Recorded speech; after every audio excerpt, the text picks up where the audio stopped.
Ebusuanti abeto dwane se Kennedy akompre ko Agyapong ene Dr. Mahmoud Bawumia. Say ye panipa o my Ghana for elusi trust anaso wo mo gidia ana wo mo wura ehye ni mu pa sa wo mo wura na apepa pa de na Dr. Alhaji Mahmoud Bawumia.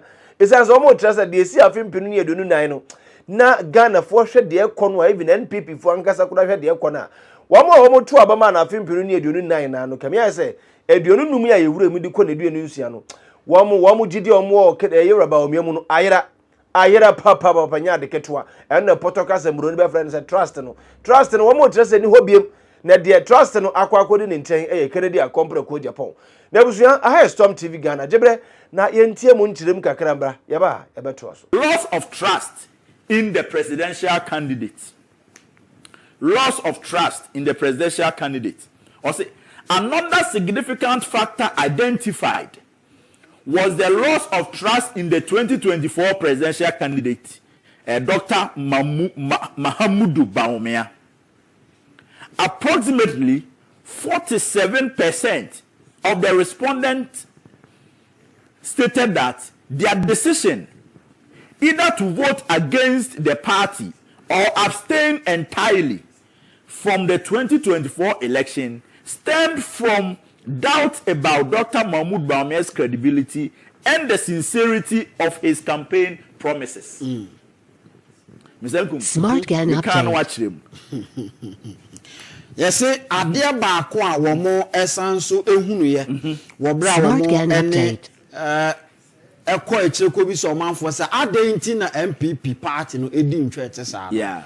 Omasem o mo kan ne say presidential candidate New Patriotic Party de ne bae no na omu ni gidie ewo nimu ye di kan afa ni nsamo ana wo ka se obeye no enam ba bia omu nim se no ogina emre bi atwam nti wo mu susu se ontimi enye. Good. Or say respondents recalled that before the New Patriotic Party assumed office in 2017, Dr. Mahmoud Bawumia delivered several public lectures on the economy, presenting solutions to the country's economic challenges. However, many stated that these proposals did not translate into visible results during his 8-year tenure as vice president. Na chese de ompeso mo kan say ansana 2016 about one beba so no. Yera Dr. Mahmoud Bawumia obi a obekọ no ya obetie ye obekọ no agada nkofo ya chese wo kirekire wo mo Ghana economy no ne kotodwe na ye ne ya Ghana economy no ne kon na ye ne ya na eduro we ne ye de beka no we ne ye be ya ebema economy no aye na wo mo sa susu se openi ye ma na kwenjama ne be ye vice president no eniama o kan se nkobetimi aye ene ye heba bia na economy no ejina na ye de toto ne awoka enne no ho a wo mu gidi a enye yi. Yeah. Or say this created the perception that the economic assurances and policies he championed were rhetorical rather than practical. It's no person mo kire se we dey the pefe say and somehow do no work about Ghana economy na o man sikasem said ye tie ne said ye ta no work nyina no omuhu ne se na ye book ene da nanim na no work kan but enya de no wote ase so obetimi aye enti or say this issue consistently reported across nearly all the regions covered in the study. Na chese wo he Ghana empeso a wo mo ekoso nyina no ye region 16 no ba bia mo ko nyina no ede di pefe se saade we ka ho na MPP di nkugo, indicating that the concern was widespread and not limited to specific localities.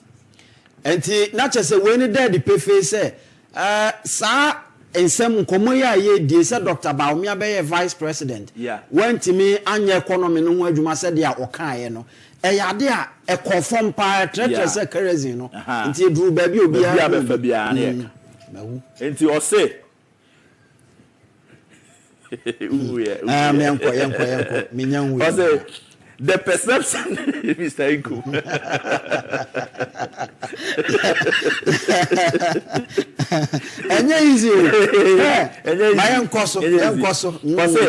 The perception that Dr. Bawumia, who also served as the chairman of the economic management team, was unable to effectively address the nation's economic difficulties, significantly weakened his appeal and credibility among party supporters and the general electorate. Na eno so mpeso omo chese wo hwe Dr. Mamudu Bawumia se ye man be ye dwomtreni a na wo mo ehwe Ghana sikasem so no enema no mo hwe ni hu se nko betimi aye nyina no wanye ena afi ema MPP party na nkasa tumi a wonyaye de kansem kire Ghana fo na afi na tumi na akofom. Yes. Also, as a result, many respondents expressed doubt about the feasibility and the authenticity of the policies and promises presented during the presidential campaign. Enti omugina we so a omopo se Dr. Mamudu Bawumia ne policies anu okaso opeso ba ene ade no na omugina so se da bi we ye de ho to so a enyi. Also, the loss of confidence in his leadership and the economic management capabilities ultimately contributed to the reduced voter enthusiasm and weakened the support of the party's presidential tickets in the 2024 election. Sanyama we nyina nkanfu ano eno emma se opepa nipa de be kwa bonten so okoto aba no eso hwan te se hu asa nkofo bi ade omoton no ewo fom se hu atete so enti no amanfo moral nyina no na ewo fom enti wo hwe a Professor Mike Okwe na report no page 103 no or say people lost confidence in Dr. Mahmoud Bawumia. Na we no gidi. Mr. Nkum. Media say asem ni fie no akofa asem aba. E koto aba wie na mo say Professor Makukwe enkoye report. Me problem asesi a me won say aden na e dey report ya hye na ya me ya white wo so obi ana nipa nam krom eye se de ono no election e lucy no emfa ne ho. See the CC party no. What you say? Yeah, the CC party. Yeah, the CC party saying this particular section of the report is talking about a specific person. A specific person, I let Dr. Mahmoud Bawumia. I say 47% of the respondents. Nipa ya koto abamana 41%. Now 47% of the respondents they can asem. Now 47 for no there unko masem. Asem no mo kan sebi e hodi water. Me atiase say the promises na no promising nyina what say na du baabi na enkofo bi get bawulaya. This is it. Because almost say oka a performance ni ebi. Eno na MPP for Professor Makokwe report oshia eni nyina no. What you say? Omo a oshia omo ni nyina na ye MPP for omo je reasons. Ana omo ka chose ebo prof. Ye constituency ha de. Enkofo ho nyina ne say wo ba prof ayi would message ni kwa omo say omo nja amasem. Enye Dr. Mahmoud Bawumia na no original college of physicians and surgeons say if the fundamentals are weak they send you to expose you. Nene send you na ko 15 no. Ebano air conditioner ebopa ediba ko pene diwa kotene. High sense air conditioner. High sense Smart Gan update. Or you're incompetent.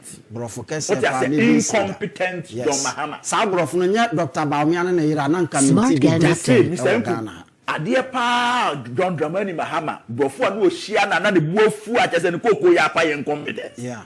Just obo ye ya ma ne bedane ne first name. And before say be friend no. Yes, incompetence John Dramani Mahama. Not just ya only din back waka. And the people were saying say through 2024 now also come and account for your stewardship no. After there yes, we say fundamentals. If the fundamentals are weak, the exchange rate will expose you. And now, if the exchange rate is exposing you, are telling us no. At this point, the fundamentals cannot be weak. No, but until kawo he ni musa ko betimi agina Ghana fo ani maka kire that is the economy. That is the sincerity that people were talking about. No, but nobody does that. No, you have to. You see, as a leader, one good thing about a leader is say, obey open. Now, one ma credibility all the time on top. Who's the all culture say? Or say, my member, Dr. Mahmoud Bawumia, who also served as the chairman of the economic management team, was unable to effectively address the nation's economic difficulties, significantly weakened his appeal and credibility among party supporters and the general electorate. Sadia na want to me anye nintino. Am pe one kind of crunch Ghana for nintino. And weaken the credibility among Ghanaians. And you know, obi a won papa we okasam kirewa, wonte. What I say? Okasam kirewa, wonte. And there are certain things that Mr. Nkum, as a politician, you see, one hallmark of honorable Agyapong in a new credit. That is why a MPP, and now Obeka, a NDC, and now Obeka, a Bawumia Obeka, a Banifia Obeka. Honorable Ken has been on our network. At na studio ha, na production bianco ye. He openly said it on live TV. Yes. Said that kind of production on pet. It is TV no more. That is the hallmark of a leader. It doesn't matter who else is involved. What I say, as a leader, baby, I no cracker edano. Now they are two. And when a man Crawford you would say, pay. A woman send your man koye. A woman send your margin sem. But Dr. Mahmoud Bawumia said, "Mommy, and no will try pay. First, now me ban. Let me send you maybe a living results necessary. But you don't turn foot from Crawford. What I say." After na yakoto abana nkoyie na no okogina ne fie no ka se mafimwe me kwa me na me kon na fe MPs na ka na ye bo what I say, this is not a leader wutimi edo trust shenimu and I thank God say sadie way Professor Michael Quay's report no aka na black and white. We want to see Kobia and Co. They should come and see how we implement this part. Are you expecting the party leadership to talk about this? Why can't they talk about it? Why should they talk about it? But is it not part of the report? If report in say young conquer electoral reforms, young amendment, young for me make electoral college no. No matter why you na Yakogulegon, akwa koye saade na. Ada mudwane a few days where you home. What a whole political party. The report na Agyapong. You are expecting the party leadership say Omra Monteno. Because you publish your daily graphic. You find party structures in the national. Yes, number no small fidia, your number no na yenkochema party ma. Yenkoche, by a catch them say issue say nearby. Professor Makuku Bamu now, so some more catch them. And about the foreign and then your person the share party, Monsieur party. Yenkoche party, man, Sanko country. You be recording on the Agyapong. Nipana, yes, you will lose credibility. No, most of Johannes was Sankobi. Said, we walk Krama with you, Bulldog Kikanipa. Nyame aboa me akata okra akaka obi abontia me na pra no wache na busuafo ba ya no sa sane kramanzi won sinsi group no kwwe nkrofo ngbon what I say no offer rabies or spreading rabies wo krom nya yes anye ya ho nkoye campaign choboy kukurudu esi we are the new ni ya tonyom sa musu ni bi say ni pa na ne ko but this is not the first time MPP party no a report about a party in Twedimu 2020 after elections no do ye win but nyama bi anko yenti ye bi ye the CSA party. That is the reason why MPP someone change musubaya you continue to suffer and rot in opposition. Oh how? I am telling you this in the face because sad ye amode ye na ya asafoma for report no some na ya asafo report no na ye good report say nke Agyapong man krofo party for no etimi correct your mistakes 2020 what could win election in 2016 who called the next election in 4 years who vote to swat bam 50,000 500,000 and who call yeah or the same research and the chair will say it's a say reshuffle it's a say any say party for any year for more BBC akoso economy no and go for complaining. Until at that point, you know, Sanka implement here quietly. And 2024, I'm telling you, this report now part in the ball can we implement it. We implement it. Commissar John Bodu said that's Kitano. Commissar John Bodu. And that's Kitano. What I say? Sa you or the same reporting. We make sure now what say Chairman Sabu. Saba give me a shana hand. Bakushem. me say chairman sabo ma ko say na say report no dey ya ba ko fantini say o da say ne moto aze ne mo ade o da say ho we say chairman sabo nso a o ba je ne ba mo the report ni jem ya na implement it o da so pass you ni say wo be do document o da say wo pa wo show na bo say chairman say oh honorable bagi dey na wo o we na ma go report o ne Bawumia na hwem ana mo hwem there be ya ba ko pe o general secretary me say bisa general bi kita no. Okay. Now, me what document be edamanim ha ya eno no ya behwe na yatimi ewremu kakra. Say document no or say notice to appear before the disciplinary committee. I extend my warmest greetings, regards to you, pursuant to the directive of the chairman of the disciplinary committee. You are hereby invited to appear before the committee to assist in an inquiry into a matter currently under its consideration. The details of the scheduled hearing are as follows. Date, Friday, November 7th, 2025. Time, 10 a.m. Venue, conference room, MPP headquarters, Asalam Down, Accra. Na kratei ne tintini ne tietie nyina ne se otonsa afre nipa bi se womonko asotwe committee anim wohu na ebia yenkonkotwe omaso anase ye ne womonko yenhwehwemu nti eno na ewa ha na o say enclosed herewith are copies of the petitions and the referral letter from the General Secretary for your reference.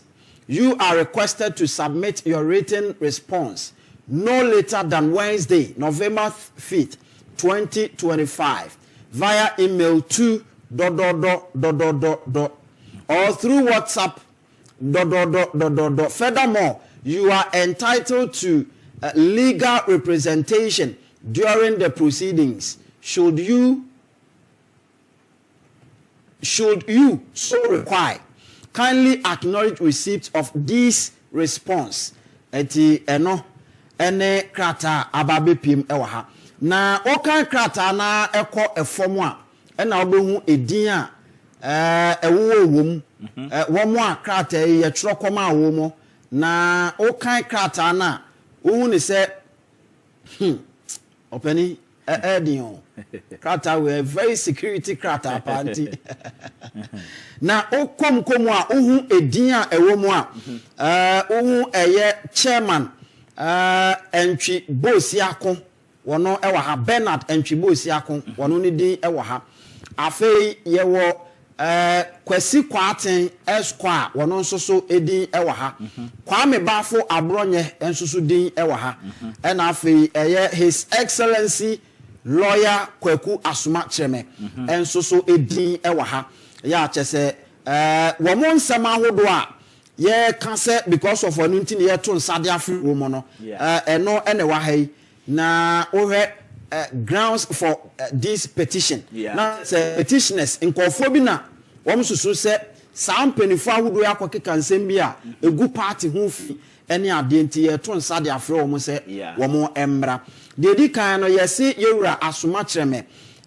akokeka ensem bi ya efa ye maame Samira Bawumia former second lady enti eseso oba no omo hwehwem investigations na so omo hu se asemo petitioners ne de ba ne sa na papa ne kan ya emso ombe pam na free party ne mu sa no ompe so omo kire afei yewura kwasi kwaten so de ewa ha ya wo mo kire so ono nso akokeka nsema ahodo a egu party ne mfi kwame bafo abronye nso de ewa ha na chema wuntumi enso so de enso ewa ha ya sample ya show mo keten se wo mo emra no wo mo mra mepie emranim ewo New Patriotic Party amayoko no aso enkomo da ko ne ne enti wo hwa asemo a omode abetu dwa ya emese nka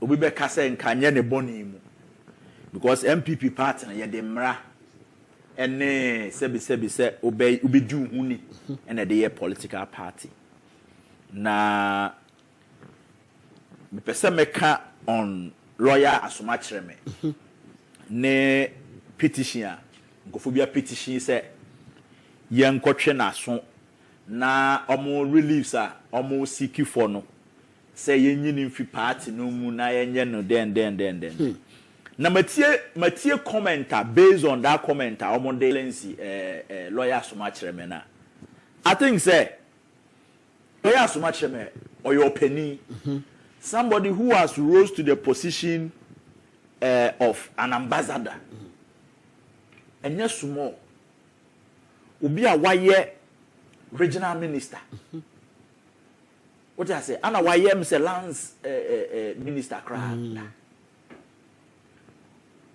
asema okaye no waye lawyer ni so pese obo Samira din no de Samira din kasa betimi aboni din yeah but in the video no matie from the beginning to the end wa mo Samira din wo mu ana wan bo Dr. Bawumia din wo mu ana wan bo the only aspirant to born in the woman honorable Kenneth Agyapong out of the 5 aspirants.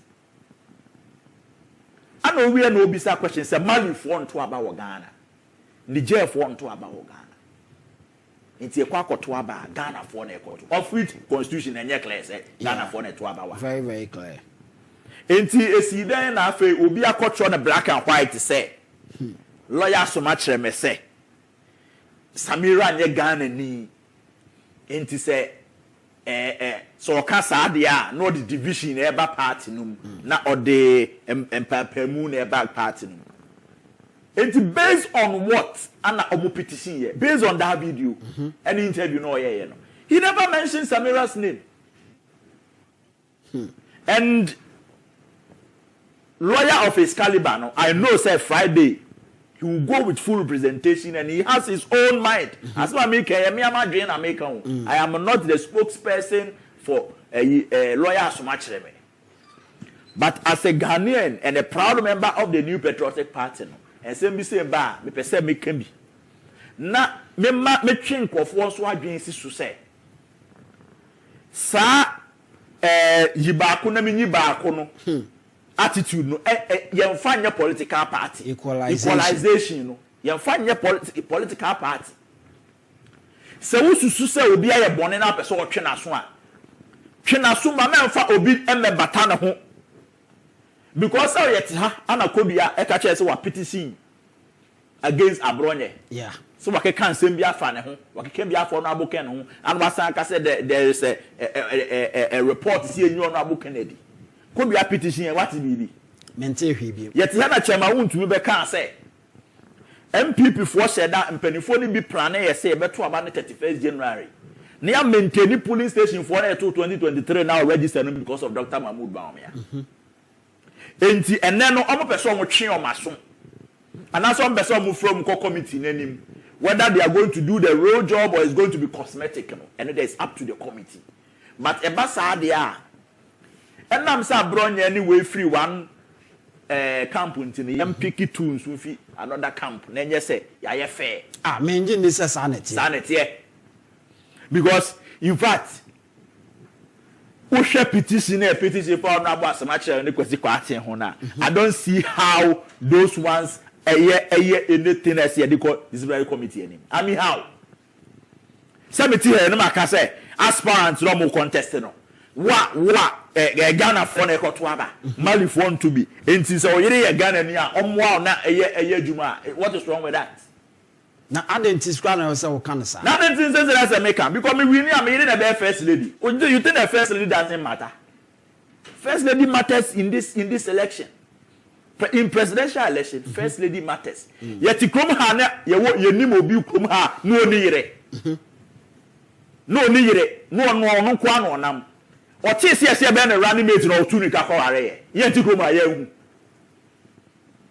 akwa ni yire wa ye ne politics ah e ba ese be na running mate an ko ware ye o do say on second lady because no person no ko ware e na nkari entia enye running mate anu onim se ne be ma na nko no nko aware ye nko na aware ya aka osuje ni amrantie ono ne nam ayi menhia di ne nkwi what you say but what he say ye ben running mate na pa na ko ware ye oba hu hia when it comes to election in politics and ma who obema no umuyedu because in here part of the world you know sebi so onam ho na se wuni yire aye wadwuma bi kro ho ase okọ interview ne pese de ma na se wuni yire kra ye bi yetimi agifi unsem okọ interview na akotena ho na ese position ye pese you be top manager pa now studying akwa pa 52 years or married so when you Roman father party there's something wrong with you.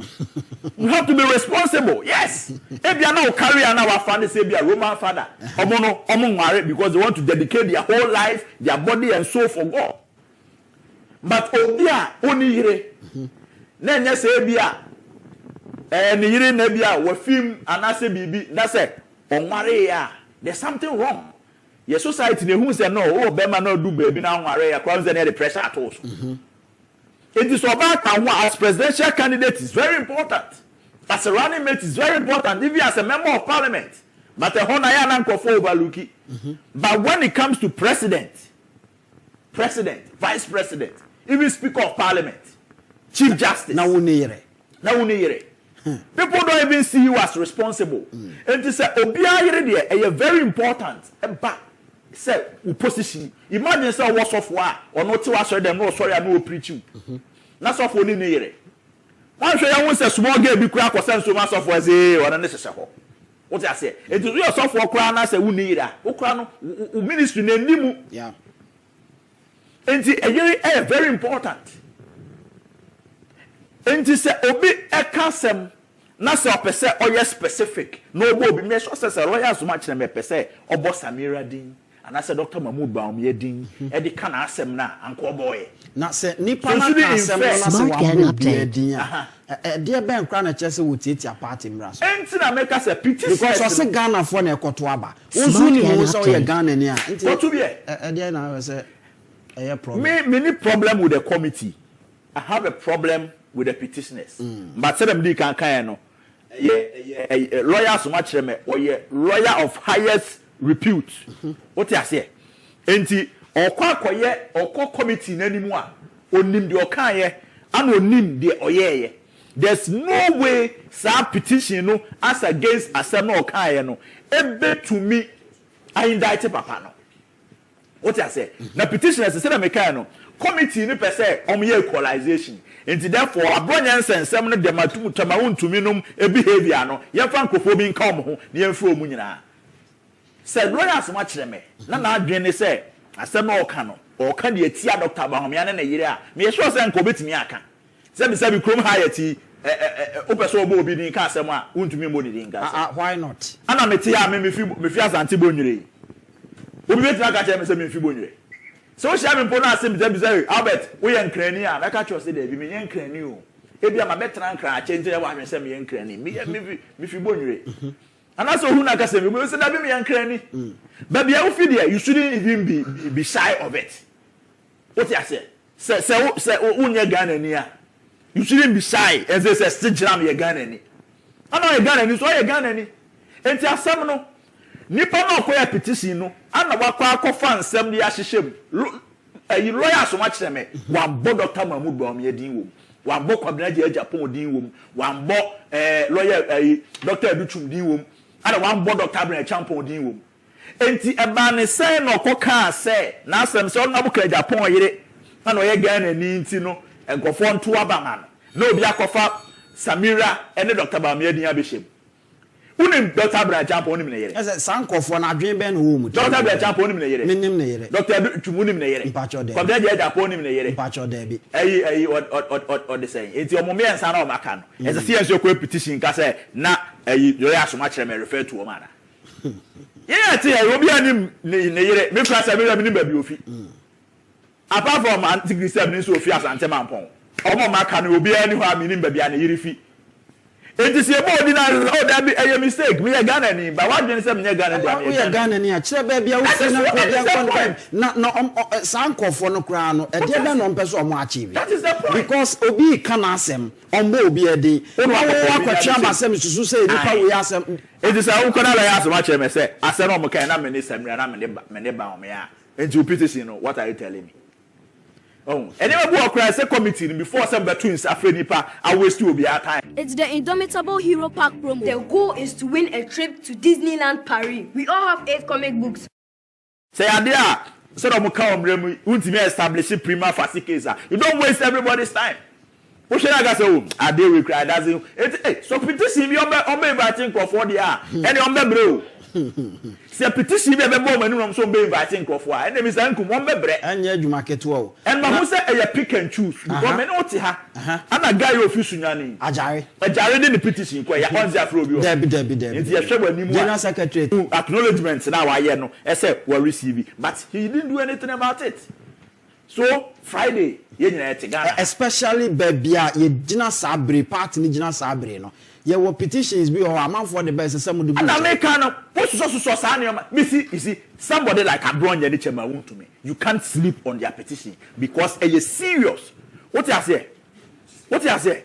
Some petition won't to me naso because Nipa or original chairman all country will say most of them and at the same time, you compile register. You think say it's a petition you can sleep over? What you say? And before a petition say 2023, you got to a ban on our book in Agyapong, almost span boat, and it can be there. It's no, almost fret or one me in charge of some petition here, has some from and no from. And you win SSA here one because a good part in anymore. And dear, them part in the process in the being died to side election, be an idea as a part in the come once a month and get the first a number. What you say? Mr. Kumu say and then 2 years.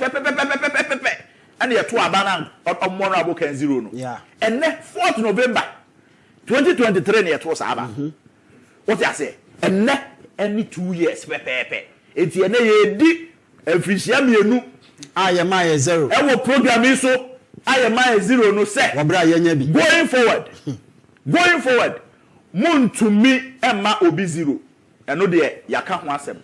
And anti-election reggae machine, a soldier coco, and blinky. So come shut over shit. And you're wearing your threats. There be a tromo. What I say. So you are some funny more. Race in the but you didn't boil yet. You do the highest point. Oh, with Jana, you did Shadrach, Mishak, and a bed nego boom. And your jacket to one moment, you're 2 goom, Gromco, Mrs. said this time around. Obi voting counter eduwa you better be a social boy no all right I was waiting somewhere umpenimfo the two dwa ebra wo mo edi nhyimu wo mo ebobu o man Ghana ho NPP de obetu franka e de ama amayoko ni ade and some akoso a make us say mesresa wonso ba so na wonso wa kire wadwen subscribe to YouTube channel no wo like na wonso wa share e de ama foforo mo etrichi ene bench ha Storm TV Ghana de ekokotie wada uruma enkodi nkomo comment section medin e de oduma nkomo ba na kofi from Asante Gudi makro